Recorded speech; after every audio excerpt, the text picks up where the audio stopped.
All right, so I'm going to put SPX. Higher highs, higher lows. We'll start the question. Here's the power of compounding for you, okay? Compare this to anything else that you have done. This is 10-year weekly. This is the S&P 500 going back to 2016, folks. Okay? Dollar cost averaging, passive investing. I mean, if you know what you're doing trading, you probably will beat it. You're not going to beat this. Okay, I'll be right back. Give me a minute.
Okay, sorry for the interruption. So this is the S&P 500 going back to 2015, 10 years. Yes, it had corrections. Yes, this is the pandemic. Okay. This is the interest rate hiking cycle. This is the April Fool's joke by President Trump. My mentors used to say this. Listen, you don't have to be a trader. Not everybody deserves to be a trader. That's why 80%, 90% lose money. They would say time spent in the market is more valuable than time spent timing the market. Get that in your head, folks. Trading is not for everyone, especially these days. So this is the 1 year, 1 day. I look at clean charts. I don't draw too many lines. This is it. Higher highs, higher lows. I don't know how you can be bearish in any of this stuff, but that's the way I learned it. It looks like an uptrend to me. This is triple Qs. Looks pretty similar. I'll go through the Max 7s. Actually, first take a look at Meta. This is the triple Qs. Higher highs, higher lows. I don't know. In all these past since the bottom in April, we haven't even, well, once a couple of weeks ago we tested the 50 EMA. All my charts, by the way, I have Bollinger Bands, 20 EMA, 50 EMA, 200 EMA. This is 1 year, 1 day. Volume, obviously, and MACD. That's all clean. I don't pay too much attention to anything else. What else? Okay, let's start with Meta. Yeah, on its low, see? 651. If you sold the 700 weekly puts, where is your ass today, right? Look at the volume. Look at this volume, right? Look. This is 88 million shares today already, close to 40 million shares. Look, see, Meta does have these whooshes, okay? This was during April. So, but compare, I mean, under 200 EMA, trend is broken, massive gap. I'm talking technically now. Fundamentally, yeah, I don't like it actually that they don't even have cash on the balance sheet now. They're doing all the spending for a reason. They're not dumb people. So what I would do is I would wait for this volume to kind of subside, and there's going to be more selling. Let the selling be done. There's a gap here. Again, technical analysis, voodoo economics, whatever. So there's a gap here about 607 to 615, something in that range. There's another gap down here about 550 range. Again, a lot of technicians say gaps will be filled. I'm like, yeah, at some fucking point, probably. Just looking at support, I don't know, 625 seems decent. I don't know, man. But I do have a tendency of measuring things. So if I were to measure this down leg, 795, 695, 100 points, 757, 100 points, 657. We're below that. So if we're below that, that means the stock is weaker than anticipated. So yeah, I'll just, there's like, go deal with other Mag 7s. Because Meta during April's whoosh went from 743 to 480. That's 250 points, folks. I mean, I'm not saying, I mean, this is one, if I did not know this was Meta, this was like a rolling top like this, I'd be like, no. I don't like touching anything under 200 EMA, period, with a certain exceptions. So if you're a fundamentalist, you just got to look at your numbers. Anyway, this is Apple. New all-time high. Nothing wrong with that one. Google, the best Mag 7. It was actually the worst Mag 7. Now it's the best Mag 7. Microsoft, same thing. Microsoft also kind of looking like a little toppy here. That's why I'm kind of questioning all these. All these generals are kind of slowly getting shot, and the soldiers are dying anyway. By the way, let's just look at this outperformance. This is the IWM. IWM is Russell 2000. It looks nice, right? But then let's do a comparison. Okay, versus SPX. Look at SPX going back 10 years. And look at IWM. Look at that. IWM is hardly at an all-time high. And it's just outperformance by the big caps has been immense for years, for 5 years minimum. Okay. So okay, let's look at the numbers, in fact. So let's look at the low on IWM during pandemic. That's 5 years. Let's say 95. Today we're at 254. Okay. That's a decent return, you would say, right? Okay, cool. Look at SPX. Okay. SPX low during the pandemic, 2181. Today we're at 6,800. So we're about 250% versus 150%. I mean, you would have done okay in IWM, don't get me wrong, but comparatively, right? Triple Q, same thing. So at some point, this lower interest rate regime is pretty decent for small caps.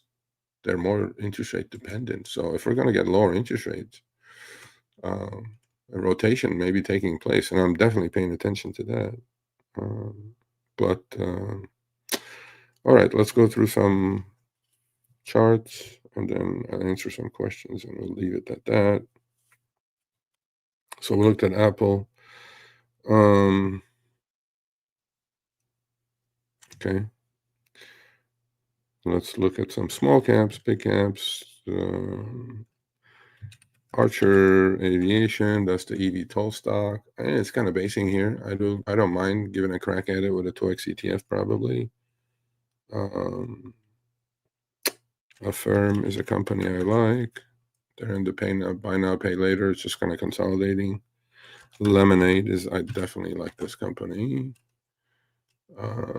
It's just consolidating before earnings. Earnings are just, it looks like another breakout coming up. I do trade a lot of these 2x ETFs, by the way. AMD, what is there to talk about AMD? Higher highs, higher lows, man. Looks completely different than Meta, doesn't it? Yeah. Amazon, big beat. While, Amazon gained 250 billion in market cap from yesterday to today, but they just laid off 40,000 people. Isn't that interesting? Yeah. Yeah, I want to add UPS. Let's take a look at it real quick. UPS UPS, see, they lay off people, stock gaps up. I'm definitely going to be interested in UPS now. Definitely. By the way, so when you guys say stonks only go up, have you guys looked at a 10-year UPS chart? Yeah, stonks only don't go up. So UPS was 233 in October of 2022. It got down to 80. 80 is the same price UPS was 20 years ago. No joke. So stonks only don't go up. Here's UPS. You can see this 80 low right here. Okay, we have to go back to 2004, literally 21 years ago. Same price as 2004. So, you know, stocks have their own mind. Just because the index is going up doesn't mean your stock is going up. So my point is, if you're stuck in one of these, good luck. So stonks don't only go up, they also go down. But actually, I'm going to start selling some puts or buy some shares in my investment account on UPS. Well, let's look at some of these quantum names. I was short. I made some money. I lost some money. Yeah, it's like these are the .com stocks. You can compare these to .com. They got nothing. Nothing. Seriously, they got nothing. But then, momentum is a powerful thing. Don't question momentum. ASTS. They all have like these massive corrections, by the way, right? Okay, so 103 to 65. That's 37 points in 5 days. If you're not going to handle this kind of volatility, you shouldn't be in these stocks. But that's because they don't have anything. They don't have no earnings. Well, ASTS has some revenue, actually.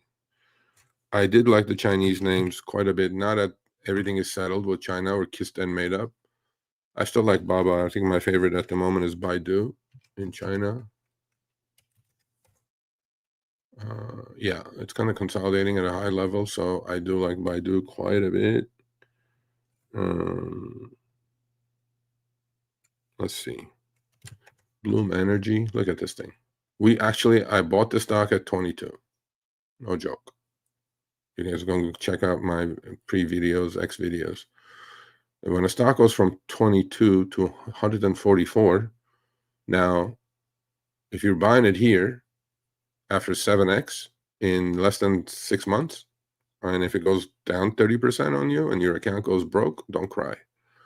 I can't buy it here. Will I short it here? Yeah, actually. If we retested the high, I probably will. Here's another one, SanDisk. You guys have seen this chart? 40 to 210. Yes, look, there's fundamental reasons, I'm sure, for this, right? But at some point, everything gets priced in. And until that happens, don't short these things, folks. You're going to get your face ripped off. I like a couple of different ones. In that world, this is BMNR. BMNR 46. Yeah. Okay, so this is what they were doing. They took this high and drew a line here. I go, oh, it broke out. It's going to 80. I'm like, you're a goddamn fool. So that did not work out, did it? Then they took this high and then drew a line here, drew the wedge. I can do it all day long, right? That broke out. Okay, it's going to 80. Oh, no, that did not happen. Now they got, I don't know what they got now. So all these technical analysis gurus, furus on Twitter. Yeah, you fools keep drawing lines. Except, you know what you should draw lines on? This is the one right here. Oh, the chart looks extremely similar, doesn't it? This is Ethereum ETF. If this is not going this way, BMNR is not going anywhere. Now, could one of these happen? Could Ethereum go from, I don't know, 4,000 to 1,500? Sure, it did before. Well, what is your protection? And then it went from 1,500 to 4,500. Okay. So, yeah, okay. Now draw charts on BMNR, maybe. Not BMNR, but on Ethereum. Because Ethereum, okay, let's look at the price. Ethereum went from 4,500 to 3,600. That's about 18%. What did BMNR do this last 5 days? Well, let's take a look. Oh, did it go up by itself? Oh, no, it didn't. It followed Ethereum, didn't it? Oh, okay, cool. So 18% on Ethereum and 57 to 43-ish yesterday. That's 14 points. What is that? 20%? Oh, okay. Cool. Go draw some more lines. Fucking fools, bro. This pisses me off. They're fools, I'm telling you. Some of these people. It's beyond. Well, it's 1:59. We got 2.5 hours left. No, not bond surge, you dyslexic shit. Beyond. There's beyond. 50 cents to $10. Actually, overnight it was 10. It shows 7.69, but overnight it got to 10. Baggies. Now the baggies are crying. I'm like, okay. You know, they diluted 80% of the company. These people made the company. After they diluted 80%, they pushed the stock from 50 cents to $10. They made the company in 4 days from worth nothing, and it's still worth nothing, to $4 billion market cap. How? I don't know. I tried to short, actually, but there were no shares available, and I didn't feel like going naked short. Because naked short has its own problems. Kava, I'm long in my investment account. I'm not liking it. I'm down like 8 points on it. Yeah, that technically it looks like garbage. And here it is. All the Gen Zers, millennials, Gen Alpha, whatever they are. This is Chipotle, folks. Stocks go down, folks. Okay. At 31. Massive underperformance, right? I guess none of them are eating Chipotles anymore. And Kava is in the same boat. Coinbase consolidating. Nice big update today. I mean, that's looking decent. Circle consolidating after went to 300, then went down to about 100, right? And this is IPO not long ago. Let it consolidate a little bit longer. Core View, same thing. Same thing. Actually, Core View looks better than Circle. Yeah. So it's high-level consolidation here. Actually, I like one of them that just came public, not just, maybe a couple months ago. That one is Figma. And earnings are Tuesday, I think. So if you don't want to gamble with it for earnings, wait for the earnings. But FIGG is the 2x ETF of Figma. So I may give that a crack, the 2x ETF of Figma. They just bought an AI company, for 200 million yesterday. Here's another nosebleed. Here comes the nosebleeds. EOSE. I don't know, $4 to 19. Okay. This is part of the AI energy boom group. You know what I mean? Yeah. Here's one, Oklo. How do you guys like them apples? So Oklo went from 193 to literally 110 in a matter of 5 days. 80-point sell-off. You guys can go check out. Well, you can't check it out, but in my members group, I go like, we need to short these pieces of shit. But then it's really difficult to short these things, man, because they rip your face off. So shorting things I like, but then it's tough. It's really tough to short things in 2016. I mean, to 2026. So because the moves are not things I'm not familiar with. Just move like stocks moving 60, 80 points in a week. I'm like, I can't. I mean, if I'm wrong, I'm dead. So gold.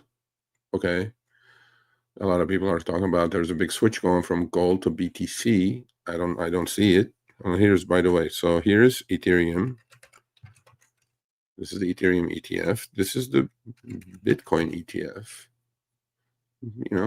And then people go like, oh, MSTR is going to go to 500. I'm like, no, not if Bitcoin doesn't go anywhere. HIMS, the one stock I just don't have a handle on, but a lot of people trade it. It actually broke the 200 EMA yesterday, and today they're just kind of attempting a comeback. Earnings are coming out next week on that as well. I'd rather stay away from that thing at the moment. Hood, every pullback on Hood is being bought like nobody's business. You know, 153 to 120 pullback. We're right back to 147. SoFi, same thing.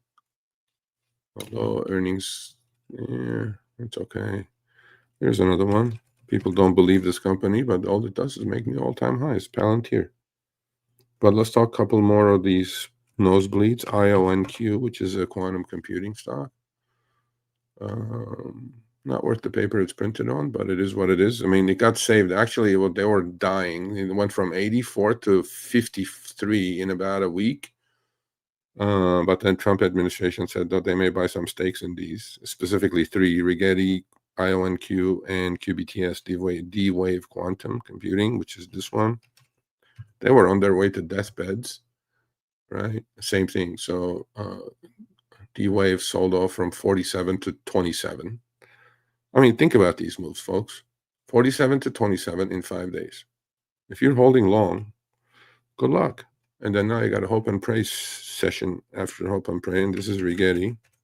Actually, we did make some money on Rigetti reverse ETF, which is, I'll put that up in a minute. I mean, there are some tools you can short these things with. You don't have to short the stocks. Shorten the stock. I shorted it once, made money. I shorted it one more time, got my face ripped, but then I got into RGTZ, which is the 2X ETF, inverse ETF. So that went from 8 to 20 when they were correcting. So there are tools you can short these things with. IONR is another rare earth company. METC is the one I have a strangle on. Yeah, look at that one. 58 to 28 in a couple of weeks. Yeah. And I will just hold a strangle. 25.47 strangle. IREN, another nosebleeder. That actually is doing better than the quantum stocks. Did we look at Oklo? Yeah, we did. This is Joby Aviation, which is another eVTOL company. That actually looks pretty solid. ACHR is the brother-sister combo. If Joby is going to go, ACHR is definitely going to go. So we'll play that. There's a 2X ETF, and then I think it's called ARCX.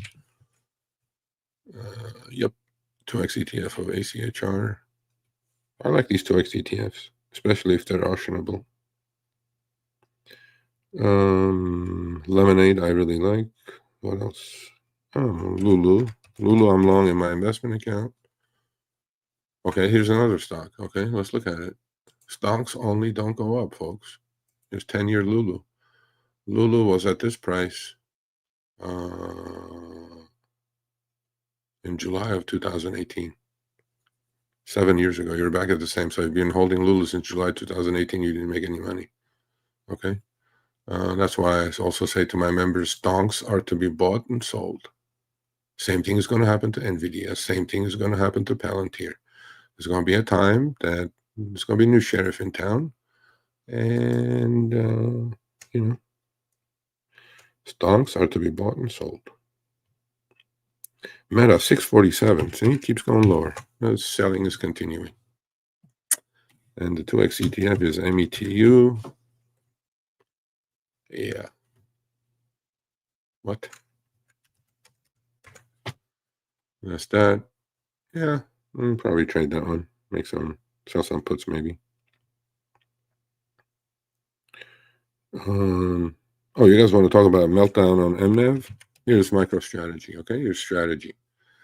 Let's take a look at that. Let's compare. This is 1 year, 1 day, okay? Let's compare it to IBIT. That's Bitcoin ETF, okay? So when IBIT was, you know, when MSTR was, for people who just draw charts on these, okay. For MSTR, 543 high, right here. You guys see this? Today we're 268, so literally half price, okay? Actually down 50%. What has IBIT done from that day to today? Here's IBIT, which is the 2X, not 2X, just the regular Bitcoin ETF. So that was 57, and today we're at 62. So actually, IBIT is up 10%, and MSTR is down 50%. So you guys want to keep drawing charts and lines on these things? Good. Knock yourselves out. Unless you guys understand the value of MNAV, don't talk to me. I don't know. It's ridiculous. Nvidia new high, right? $5 trillion. First $5 trillion company. Nvidia is worth more than DAX and French market and the British market put together by itself. Looks pretty good. New high, right? Okay. How do you question it? I don't question it. Here's another YOLOers. Style love it. Actually, I do like this chart. That's why I drew my lines on this one. There's definitely consolidation, kind of a wedge flag kind of a thingamajig going on. I will definitely trade open because I don't think they've given up on this yet. And I will participate on the upside. Oscar is another one, internet loving stock. They love this thing. Now it's just, yeah, down to, actually it's coming down to a buy point here. Yeah, I'll probably give it a crack at 17. Palantir we looked at, new high. Yeah, just going alphabetically and looking through my list. Whatever is worth putting up, I'm going to put it up. Reddit. You see, I think these are all being distributed. I'm pretty sure. Reddit. Earnings were okay the day before. Yesterday's high low, and that was like 40 points after the earnings.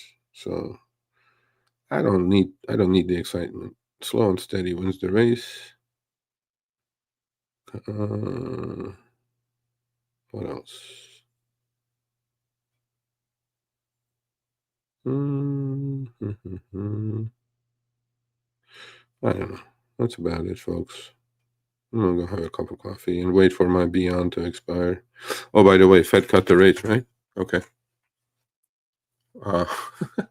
This is the 20-year iShares inverse ETF. So if TLT is going up, interest rates are going down on the long end, 20-year long end. Fed cannot do anything about the long end. So since they cut the rates actually 2 days ago, mortgage rates are up and 10-year, 20-year note rates are up. So what happened to lower interest rates? Did not work out, huh? Okay. Tesla, last but not least. Yeah, high level consolidation. Either make a new high, we're putting a top here, and we're going to sell off about 50, 60 points on this thing. We'll just paint. Twilio, big move today after the earnings. Nice gap up. Actually, is the only one that's just staying at its high. Pretty decent. Uber's earnings are coming out next week. That thing has been high level consolidating. I don't know if it has much more room to go, but Upstart up to 47. That's dead. Yeah, it's just no good. And last but not least, I don't know. Lower interest rate may help actually Zillow at some point. But then I have FTHM. We're at 142. I keep buying it. That's why I have 13,000 shares. I have a couple of more orders. I'll get up to 15,000 shares. So I'm all right buying this thing. I'm not concerned. Right into support here. But technically, but fundamentally, I think if interest rates do go down, if mortgage rates do go down on the longer end, I think we're going to benefit. So it's a hold. I can always manage with options. So if you have questions, please put them up.